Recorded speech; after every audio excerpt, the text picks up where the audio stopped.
النهارده بقى إحنا هنعمل وصفتين من وصفة واحدة، هنعمل كرات كفتة بصوص المشروم والكريمة، وبنفس صوص المشروم هنطلّع كمان شوربة مشروم كريمي تحفة زي بتاعة المطاعم بالضبط، يعني من الآخر أكل كده جديد وشكله شيك وطعمه يجنن واقتصادي كمان، وما فيش أي ملل من أكل الطيبات.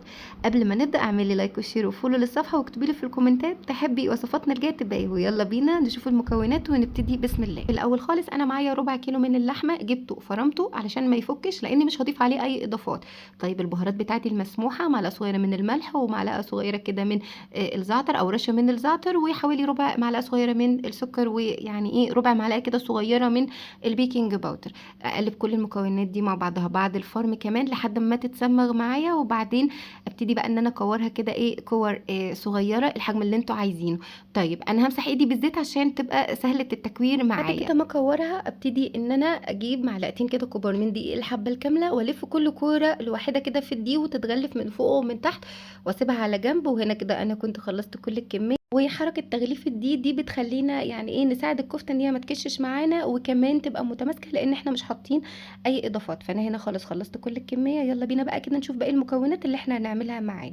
في الاول انا معايا كده معلقتين كبار من الجبنة الرومي المبشورة وقطعة كده من جبنة المثلثات، ومعايا حوالي 4 معالق كده من المشروم، معايا الا ربع كده من الكريمه بتاعه الطهي ودي من المسموحات معانا على فترات، وحوالي معلقه صغيره من الملح كده ورشه من الزعتر وكوبايه ونص من المرقه اللي طعمها حلو عشان هتفرق في الطعم. بقى الطاسه بتاعتي كده واحط فيها شويه من الزيت ومعلقه كده من السمنه البلدي، وتقدري تحطي زبده زي ما انت عايزه، وانزل كده بكور الكفته اللي انا كنت مظبطاها كده بالدقيق.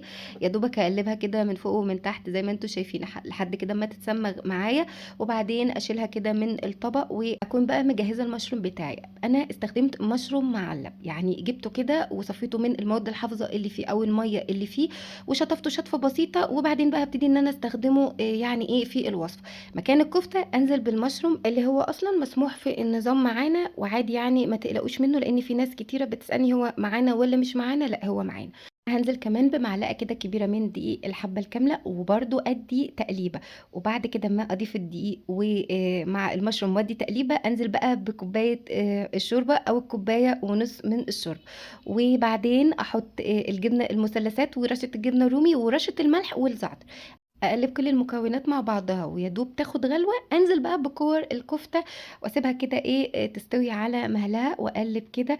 وتقدروا طبعا تضيفوا رشه من الجبنه الرومي لو انتوا عايزين تاني بتديلها طعم حلو قوي وتست. وانزل بقى كده بكوبايه الا ربع من كريمه الطهي اللي مسموحه معانا بس على فترات. طيب لو مفيش كريمه طهي اقدر طبعا احط معلقتين كبار من القشطه المسموحه واكمل الباقي مثلا ميه زي ما انتوا عايزين. ادي هنا بقى كده رشه من الزعتر وبعدين بقى اسيبها كده تبقبق مع نفسها لحد ما تغلي كده يعني غلوتين، وبعدين اخد حبه كده من بقى الصوص الكتير اللي انا عاملاه ده ومزوداه، وعشان كده قلت لكم حطوا كوبايه ونص من المرقه لان انا كده كده هاخد بقى منها الشوربه بتاعه المشروم. وانا كده بقى يعني ايه وفرت عليا وعلى نفسي كده وعليكم لما انتوا تجربوا الوصفه. طلعنا منها بقى طبقين، طبق شوربه المشروم وطبق الكفته بالكريمه بقى والمشروم. قدمتها بقى ازاي؟ قدمت طبعا طبق الشوربه وقدمت طبق الكفته وقدمت جنبه رز ابيض بالزبده. تقدروا كمان تعملوا جنبها بطاطس بيوري برضو، يعني طبق ذوقه عالي قوي وحلو جدا. دي كانت وصفة النهاردة، اتمنى ان هي كده تكون عجبتكم. لو انت وصلتي لحد هنا في الفيديو ما تنسيش تصلي على الرسول في الكومنتات وتحطي لي كده لايك وشير حلوين وتعملي فولو للبيج لو انت اول مرة تشوفيني. واللي يجرب الوصفة يقول اشوفكم الوصفة الجاية ان شاء الله. باي باي.